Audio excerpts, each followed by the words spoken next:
இதுவரைக்கும் நடந்த எலெக்ஷன் வேற, இப்போ நடக்க போற எலெக்ஷன் வேற. ஒவ்வொரு 5 இயர்ஸுக்கும் நடக்கிற எலெக்ஷன் மாதிரி இதை நினைச்சிடாதீங்க. 50 வருஷத்துக்கு ஒரு வாட்டி நடக்க போற ஒரு எலெக்ஷன் மாதிரி இது. 2026 தமிழக சட்டமன்ற தேர்தலுக்கான வாக்குப்பதிவு தற்போது தொடங்கி விறுவிறுப்பாக நடைபெற்று வருகிறது.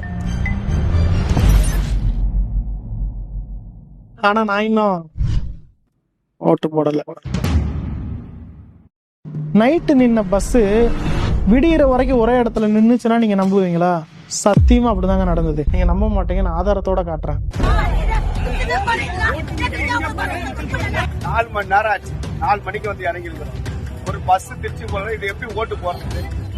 எல்லாருமே கவர்மெண்ட் சைடுல இருந்து பஸ் கொடுக்கல, அதனால கிளாம்பக்கத்துல இருந்து நம்மளால ஊருக்கு போக முடியலன்னு தான் பேசிக்கிட்டு இருக்காங்க. அதுவும் கரெக்ட் தான். ஏன்னா ஆற்காடு டிப்போல அவ்வளவு கவர்மெண்ட் பஸ் சும்மா தான் நிக்குது. பாருங்க, இது வந்து ஆற்காடு டிப்போ.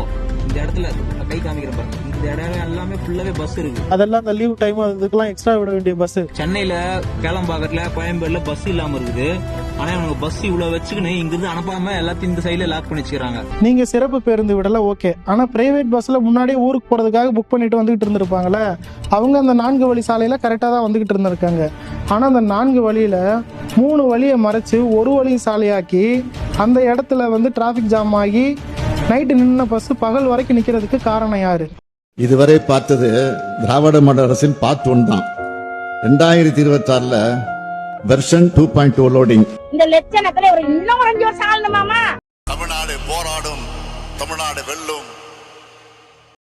அப்பா அம்மாவுக்கு நான் சொல்றேன், தயவு செய்து தாவேக்கா தற்குறிகளை வைத்திருக்க தந்தையர்களே, விளைவித்ததே பாவம் தான் நீங்கெல்லாம். இருந்தாலும் எனக்கு உயிர் போறதெல்லாம் ஜீரணிக்க முடியாது.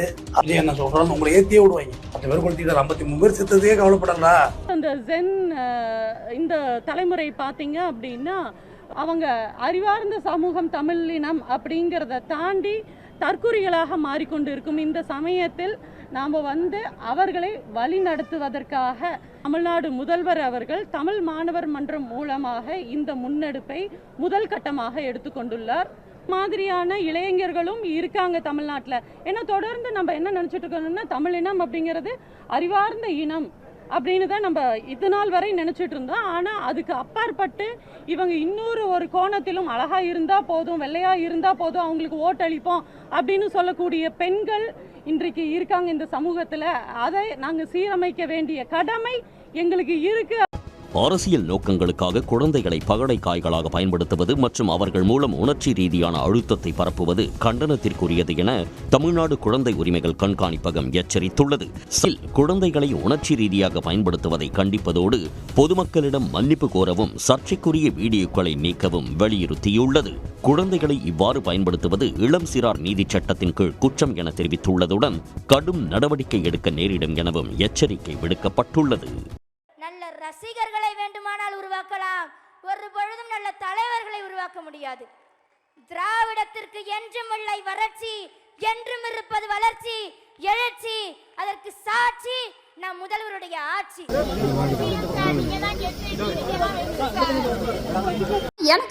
எனக்கு ஜெனரலா அரசியல்ல எந்த ஒரு நாலேஜும் கிடையாது. இல்லன்னா விஜய்க்கு வாக்கு போடுவீங்களா? சமூகம் இப்படிதான் இயங்கும்.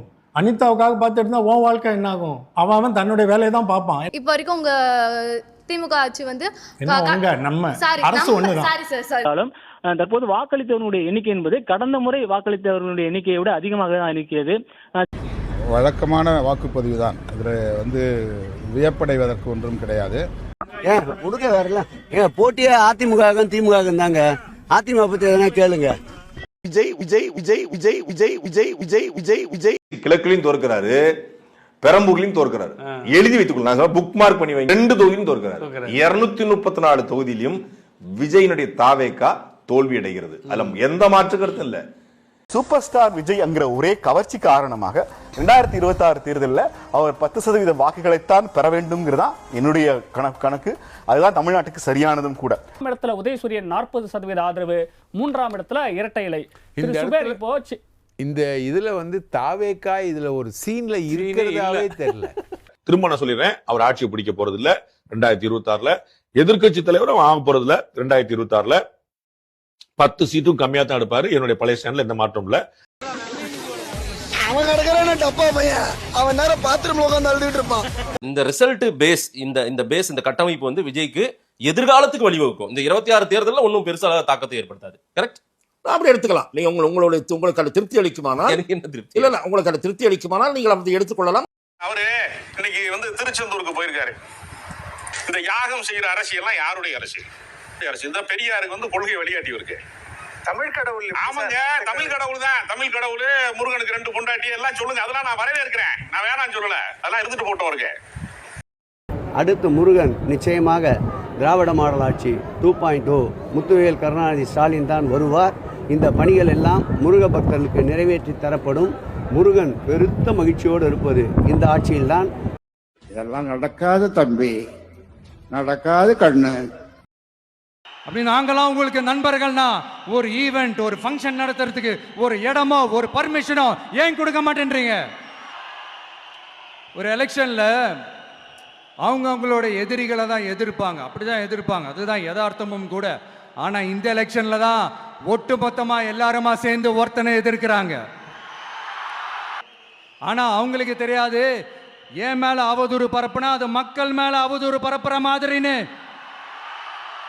எனக்கு அரசியல் தெரியலன்னு சொன்னா அது மக்களுக்கு அரசியல் தெரியலன்னு சொல்ற மாதிரின்னு. என்ன அசிங்கமா பேசினா அது மக்கள் அசிங்கமா பேசுற மாதிரின்னு. எனக்கு எதிராக செய்யற ஒவ்வொரு செயலும் அது மக்களுக்கு எதிராக செய்யற செயல் அவங்களுக்கு தெரியாம போச்சு. இந்த விஜயும் மக்களும் வேறு வேறு இல்லை. இந்த விஜயும் மக்களும் ரத்தமும் சதையும் மாறி, உடலும் உயிரும் மாறி, ஒன்னிலிருந்து ஒண்ண பிரிக்கவே முடியாது. விஜய் என்னப்பா, விஜய் நடிகன், விஜய் நடிகன், விஜய் நடிகன், விஜய் நடிகன்.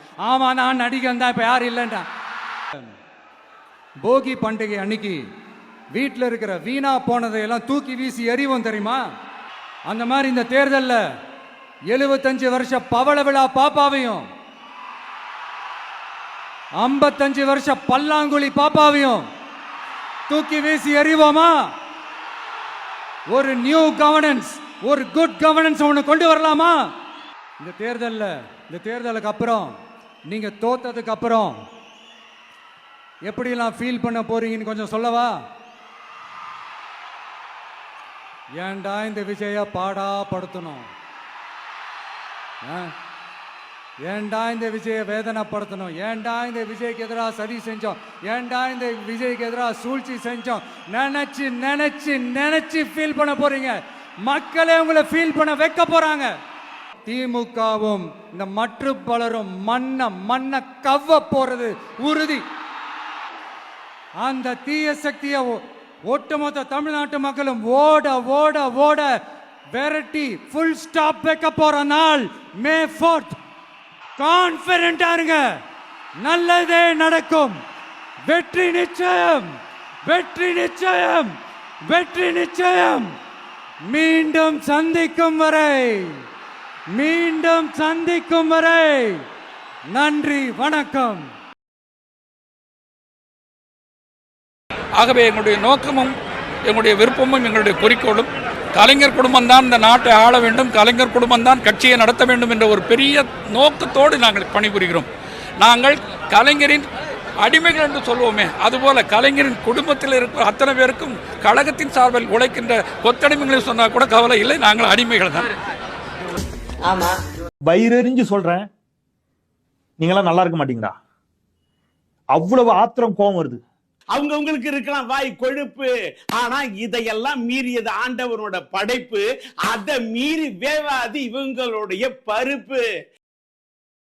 ரஜினி புது கட்சி ஆரம்பிப்பாரா இல்ல பழைய கட்சி கூட என்ன? எந்த கட்சி ஆரம்பிக்க மாட்டாங்க.